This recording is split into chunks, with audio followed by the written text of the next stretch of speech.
Morena, kia ora. Great to be here, Your Worship and councillors. Thank you for the opportunity to address Porirua today. By way of introduction, I'm the Executive Director at Alcohol Health Watch, and I'm joined by my colleague, Jennifer Lamb. Alcohol Health Watch are a national organisation funded by Health New Zealand to provide credible, up-to-date evidence regarding alcohol policy and planning. We coordinate networks such as the Fetal Alcohol Spectrum Disorder Roku and the Cross-Council Local Alcohol Policy Network that supports territorial authorities with the development of the local alcohol policies. Of all drugs available in New Zealand, alcohol is the most harmful. Can you still hear me? Oh, great. The TV's gone off, so I'll carry on. Apologies, technical issues. Of all drugs, alcohol is the most harmful in Aotearoa, New Zealand. It's the leading cause of preventable death, injury and ill health in Aotearoa, New Zealand, and it's a significant contributor to the social and health inequities experienced by Māori, Pacific and other impacted groups. Alcohol is a component cause for 200 disease and injury conditions and the leading behavioural risk factor for death and disability adjusted life years among New Zealanders aged 15 to 49. The cost estimate that has just come out this week estimates over 9.1 billion annually. The harms are far-reaching and felt deeply by many families and communities. We recognise that your council and the tri-agencies, police, inspectors, medical officers of health and other agencies such as our own are well aware of the impact of alcohol and the significant burden that alcohol places on the district and in fact the whole region and nationally. What evidence there is likely an underestimate of the total burden of disease, in particular to vulnerable groups. On the licensing regime, we appreciate that local government has a key role in promoting the social, economic, environmental and cultural well-being of communities and supporting the system of control over the sale and supply of alcohol.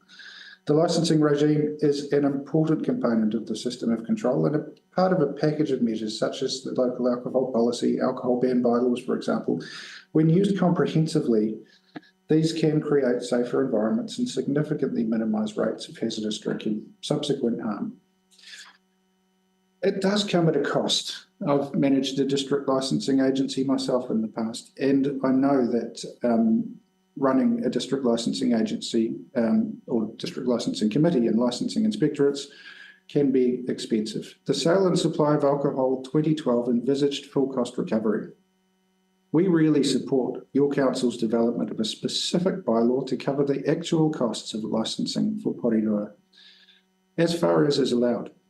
The council's alcohol fees bylaw is a really logical option for the council, and we congratulate you for discussing this, particularly as the Sale and Supply of Alcohol Fees Regulation 2013 has not kept pace with the costs incurred by council, and the regulations are overdue for review. The council's review of fees and the setting of realistic rates to cover the actual costs meet the policy objectives of the fees regime, namely to recover the reasonable costs borne by council in administering a licensing system, to ensure that those who create the need for a regulatory effort bear the commensurate costs, to allow local circumstances to be reflected and paid in the fees paid by operators, and to minimise alcohol-related harm to the extent that this can be achieved through a cost recovery regime. The Alcohol Fees Bylaw offers a consistent approach across the region and with other councils also making a bylaw, such as Wellington, Hutt City and Kapiti. We really do thank you for the opportunity. We've used your council as a case study of the good case study, and we thank you for the opportunity to talk to you this morning. Happy to take any questions.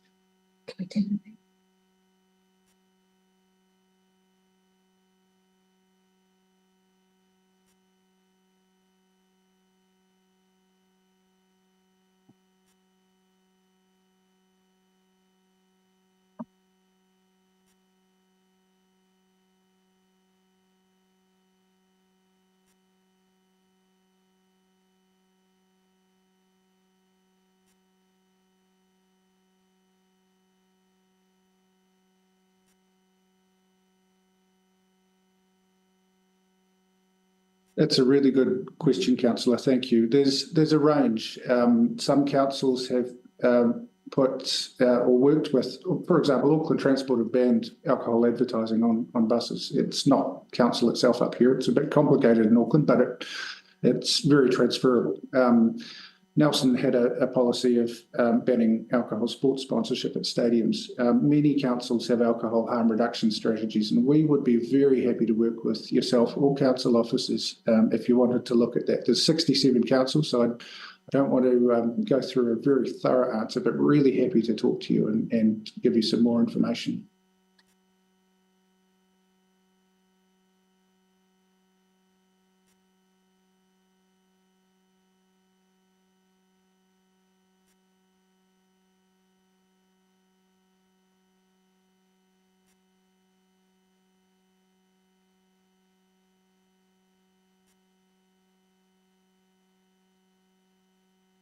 There's certainly been alcohol accords in some areas. I note how many councillors have interests in bowling clubs, and I think we do have to recognise that not all retail outlet or even hospitality create harm.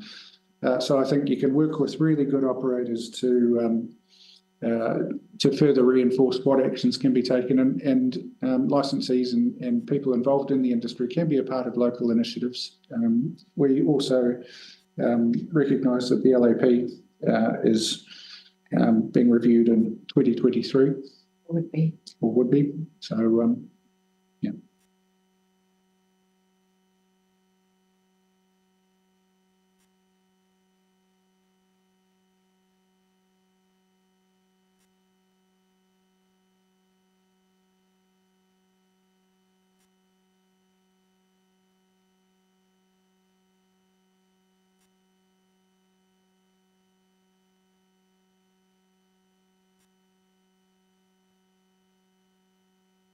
Look, we don't have a firm view. I think what you've landed on is a pragmatic solution, and I do recognise the calls from hospitality and others that the costs at the moment are high on everybody. So I think that's a pragmatic recommendation, but I don't have a firm view.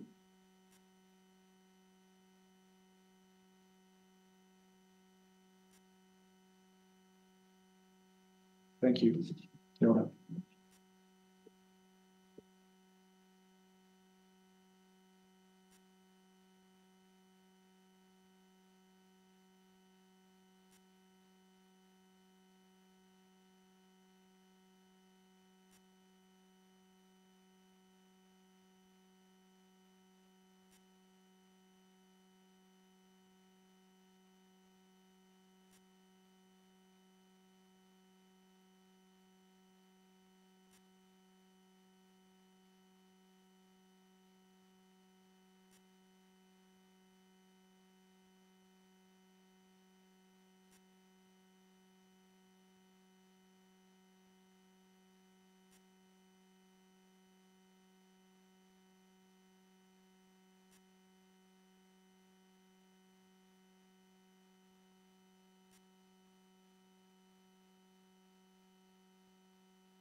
Provided with a lot of thorough feedback and suggestions on alcohol licensing in Porirua City, which we'll go away and consider.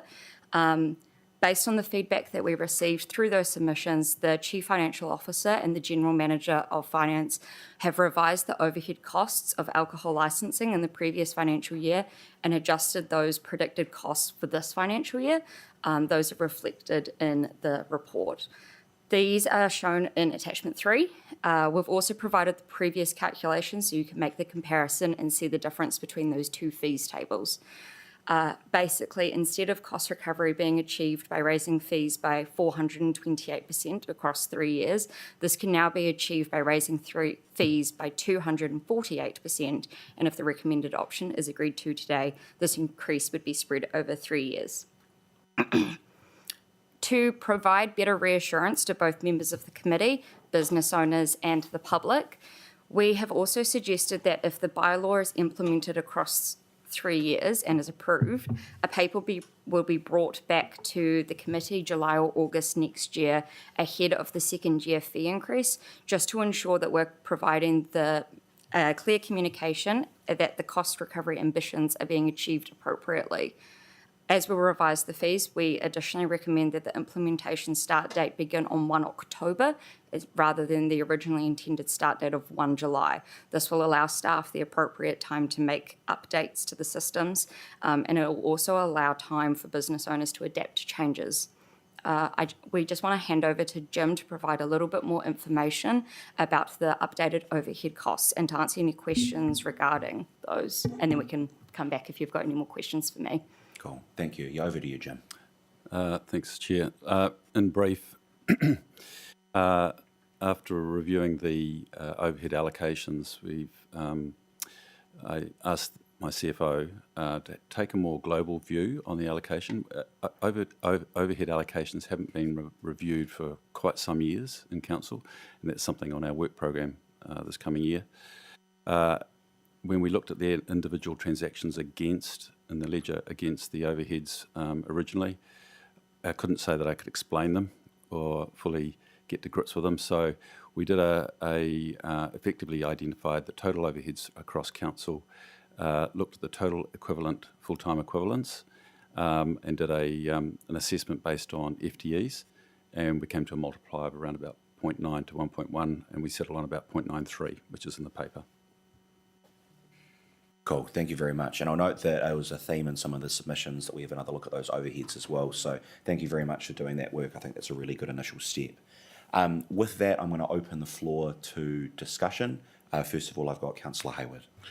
Mātua upoko, I'm going to foreshadow an motion for an amendment, but before I do, I'd like to ask two questions of officers beforehand, because those aren't pertinent to the amendment, if that's possible. Cool. First question is regards to point 34B and the oral submissions, which noted that there was a concern around ratepayers having to pay twice with increased alcohol fees. Perhaps officers could confirm if my assumption is correct. Currently, under the status quo, ratepayers are paying a portion, a significant portion, to cover the cost of implementing an alcohol fees by regiment. That's true, right? So status quo, people who go to a bowling club, say for instance, who live in Porirua and pay their rates are already paying double anyway. So I'm going to hope that in this report, I've missed it, but perhaps we just may want to give some pushback to that assertion being flawed as part of the oral submission process, because it doesn't seem to bear any weight with regards to general logic.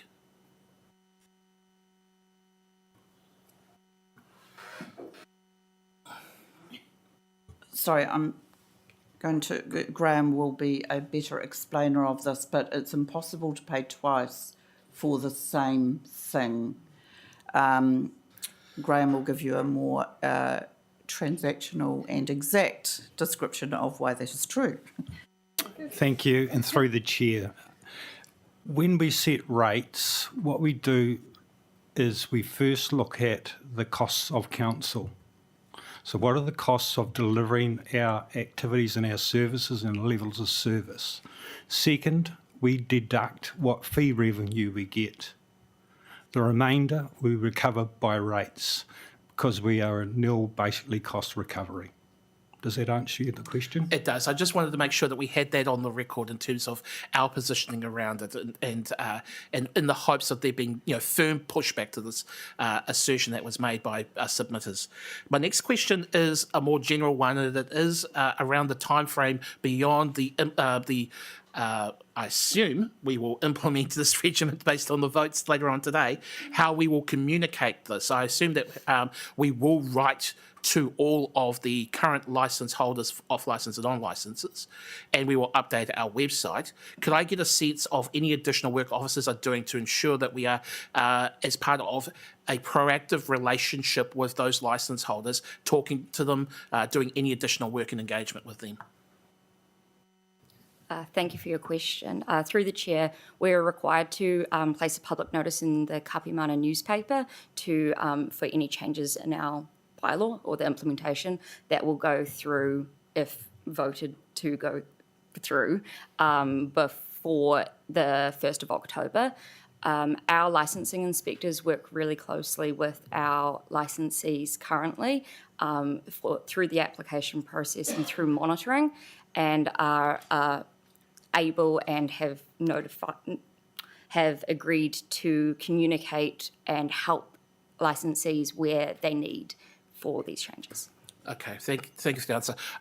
Mr. Chair, I will wait until the appropriate time to bring up the amendment because other members may have questions that they want to ask, and that might be useful to do that now rather than complicate things further. Okay, cool. That was going to be my proposed course of action as well. So thank you very much, Councillor Hayward. I'll come back to you. I have Councillor Weehappy next. Thank you. I believe there needs to be a consistent approach, for us given the rest of the country. I do support an increase given 10 years of no fee increase, but also what we were originally proposing of 428% was completely out the gate. And I actually had some sympathy for some of our submitters that came in because hospitality now is actually a tough gig. In saying that though, there actually needs to be some consistency across the community, as it's my belief through listening to some of the submitters that some clubs and or businesses adhere to conditions on their licence and some do not. So I think it's very important going forward, and going back to Councillor Hayward's point about actually communicating this with our clubs, is that, as you say, updates to systems and allow businesses to adapt to the new changes. I think that really needs to be specified, and I guess the inspectors are in charge of doing that. But it would be really good if all clubs in our area know exactly what they are supposed to do, what they adhere to, given the fee change and or not. Thank you. Councillor Leggett. Can I ask, Jim, did I hear you correctly in saying that you will be doing a fuller review of overhead costs in the coming year? I did say that.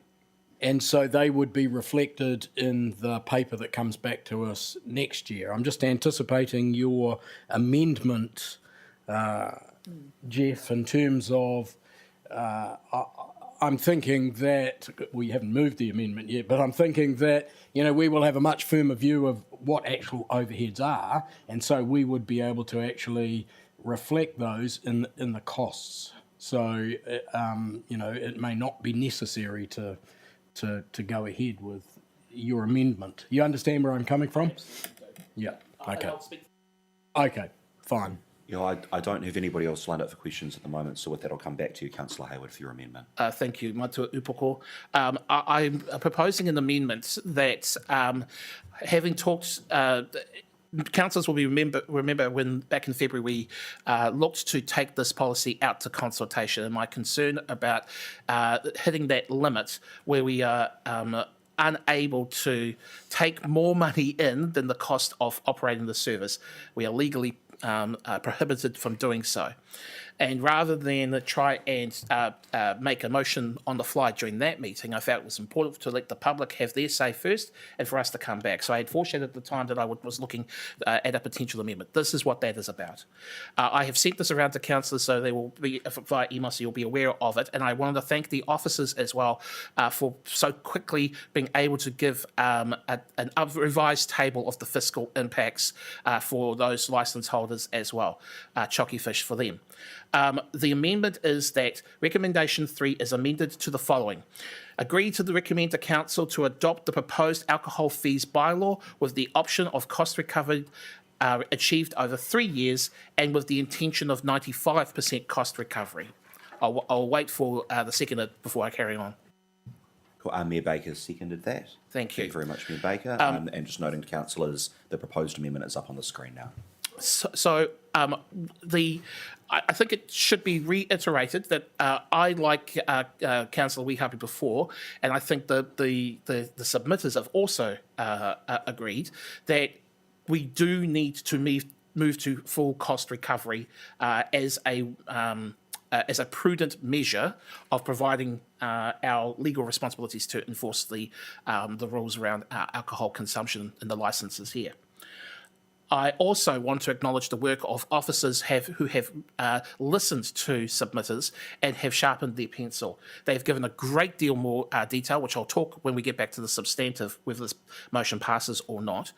But I do want to make it on the record that the officers have done a tremendous job of trying to deal with those concerns. So thank you for that. I am, however, still concerned that we would, that in spite of those additional measures, including the point that Councillor Leggett made, that we may still unintentionally go over 100% because of the uncertainty of the overheads. I'm not seeking any changes to what any other changes to what officers are proposing. That review in 1 year's time is a very good solution. And if it comes to pass that in a year's time that my concerns did not come to pass, then I will be happy to look at the 100% measure at that point as well.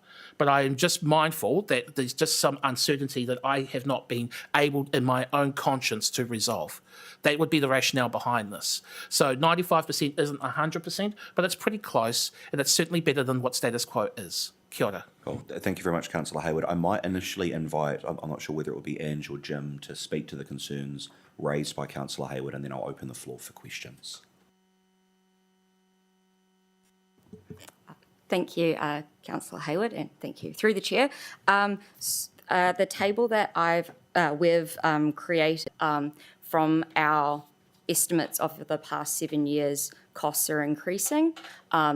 That means that in 2026, in the third year of implementation, although it says 100% cost recovery, it is unlikely to actually be 100% cost recovery. And this was signalled in our report that at the end of the implementation period, there might be a need to come back if 100% cost recovery was still an ambition of council. Okay, cool. Thank you very much. I'll open then for questions and discussion. Mayor Baker. Discussion, really. It's not really a question. I fully support, obviously, the amendment. I agree with the cost recovery, and we have done a great job. But we've heard from our submitters, it's a really tough time for people out there. So spreading it over 3 years is really good. And for our special licences, and when they come in to make special licences, things seems to tell them straight away, because those inspectors aren't passing that on. So just want you to note that. I could tell you what it is, but yeah. So we do need to look after everybody. Obviously, everybody's struggling, but our ratepayers shouldn't take it either. So I think this is a good win-win for everybody over 3 years. It gives our clubs and businesses a bit more time. And yeah, just that's all. Thank you. Cool. Thank you, Mayor Baker. Councillor Leggett. So given what Ange has already said about in terms of going for 100%, I won't be voting for the amendment because what you're saying is we've got a review taking place, which will come back next year. You're saying basically, we don't trust the officers, all right? And I think that given all the other things, all the other data we get around here, we must trust that. So I'm confident that at the end of 3 years, given inflation, we won't be getting 100% anyway. So I don't have a problem with it, and I think it's not worth the trouble of doing this. I'll be voting against it. I absolutely agree with 100% cost recovery over 3 years, and I'm confident, as I said, that we will have our allocation of overheads correct. Cool. Thank you very much, Councillor Leggett. Is there any further discussion or comment before I come back to Councillor Hayward? Doesn't appear to be. I'll probably just very quickly note that I think I actually agree with you, Ross. I was very open to this amendment when proposed by you, Jeff. But I think I've been satisfied by the response that we've had from officers that I think we're probably okay on a risk front. I don't think it'd be the end of the world if this went through, but I'll signal I think I'll probably be the same as Ross when we come to vote on this.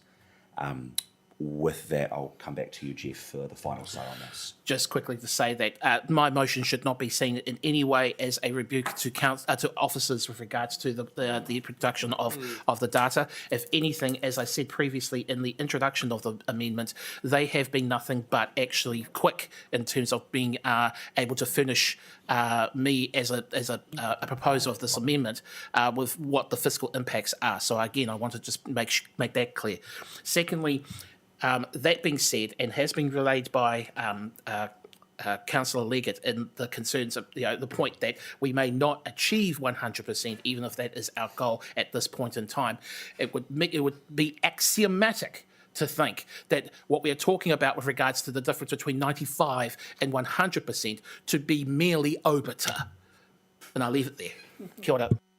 Cool, thanks very much, Jeff.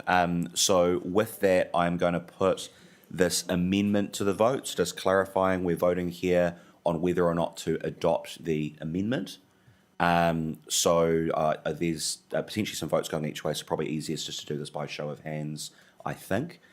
So all those in favour of accepting this amendment, please raise your hand, and I'll call out the names. Councillor Hayward, Councillor Waddle, Mayor Baker, and Councillor Weehapi. All those opposed, please raise your hand. Councillor Ford, Councillor Leggett, Councillor Nalo, and myself. So could I clarify where we've landed? 4-4, is it? Yes, right. Cheers, vote. Yeah. Okay, well, yeah, and in that case, I'll use my casting vote to say no, we won't accept this amendment. Thank you very much, everyone. And thank you, Jeff. I think this has been a good discussion for us to have. Councillor Hayward.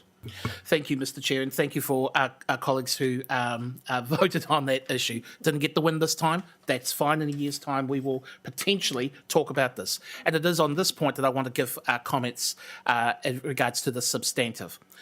I again want to reiterate the work of councillors and submitters to acknowledge what is a challenging issue. There are councillors around this table, including Councillor Weehapi, who have to engage on this far more intensely through the work of the District Licensing Committee.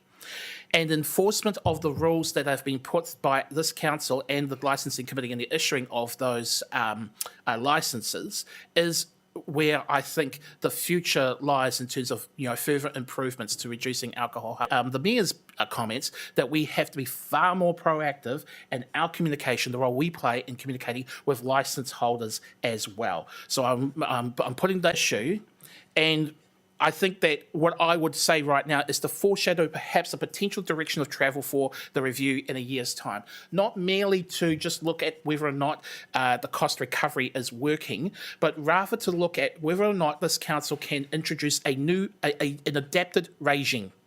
The example I use is the reduced fee category for dog registrations. Central government does not require us to put that measure in place. But as a council, we have decided so as to use cost as a way to incentivise positive behaviour to improve outcomes for the city, we reduce the behavioural issues reported by the council. I'd like council officers to consider whether a similar regime could be introduced for those particularly this would have more relevance, obviously, for on licences than off licences, and I'll come back to that in a second, but it would help provide a mechanism for those organisations who have an unblemished record of good performance, or those who are striving to have a improved performance as licence holders, to be given some sort of incentive by this council. So I want officers to consider that as part of our review in 12 months' time. As to the broader issue of off licences versus on licences, we are always confronted by a challenge that we have one sector of licence holders or providers of alcohol who are having to do a number of measures to be a good host, because those who purchase the alcohol are consuming it on site. And yet we have another group of individuals who hold licences who sell it so they can take it home. And the social cost of that is not being borne by them.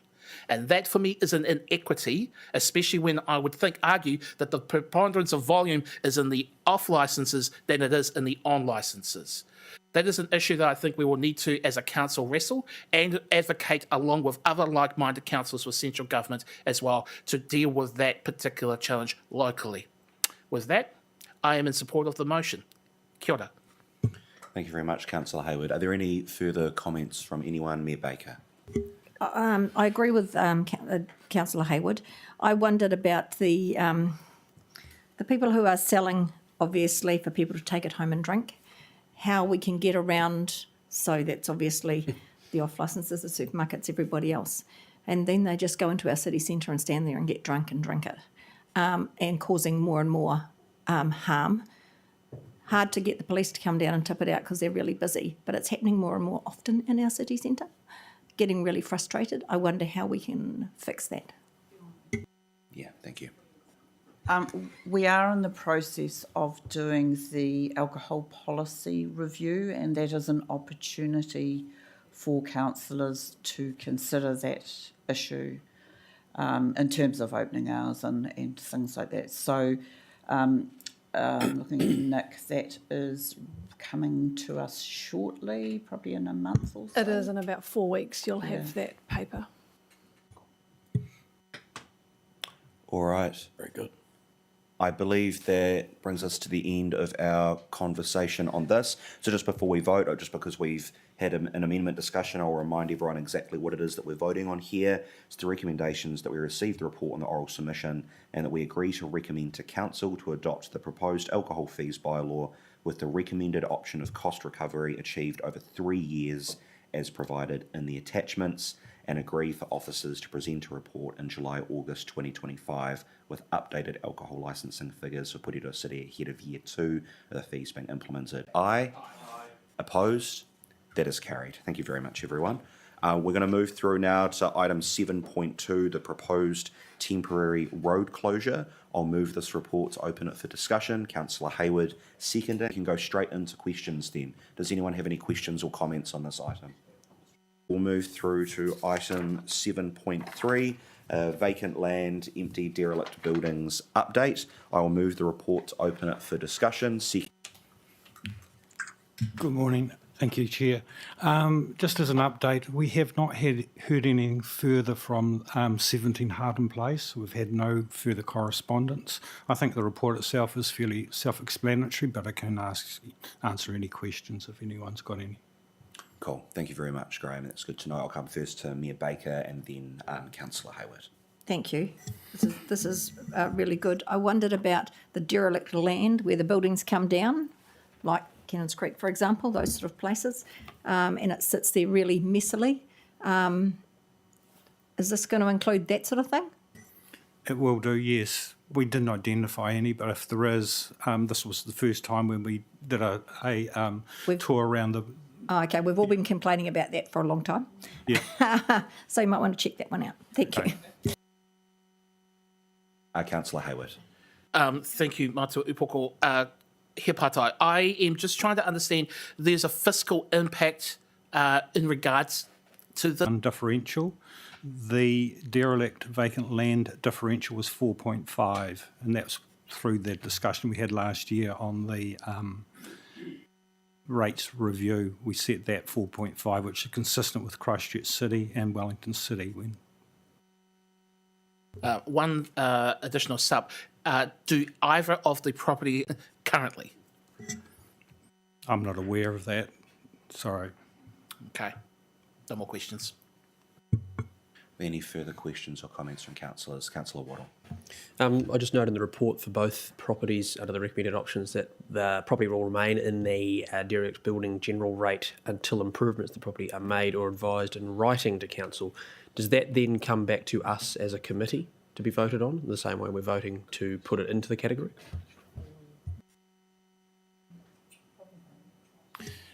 Probably. Sorry, I haven't thought that through, but we can bring it back if you so wish. Just through your chair, I think that would be probably the best course of action. Okay, cool. We can note that. I don't think we need to make a change to the recommendations officers clearly understand. Cool. Thank you very much, Councillor Waddle. Just to Councillor follow, Hayward? yeah, just to speak to the previous point, the question is to what level of veracity a claim that is made by a property holder to make improvements can be verified. Hence the reason why I think Councillor Waddle's suggestion is an important one for us to ascertain whether or not that is actually verifiable. Trust, but verify. I agree, because I think it gives more weight to the property owner actually doing the repairs required. All right, are there any further comments or questions? It don't appear to be. I'd just like to say thank you very much, Graham, for your work on this. I think we've given the owners of these properties plenty of opportunity and repeated opportunity to come back to us, and they haven't, and as a result this is happening today. So I think the process has been a really good and robust one, and I support this fully. So given that, no more questions or comments, I will put this to a vote. All those in favour, please say aye. Opposed? That is carried. Thank you very much. All right, I will now move a motion for us to go into public excluded in order, to go into public excluded and to confirm the previous meeting's minutes. I will ask for a seconder for that motion. Councillor Hayward, thank you very much. All those in favour, please say aye. Opposed? That is carried. We will now move into public excluded.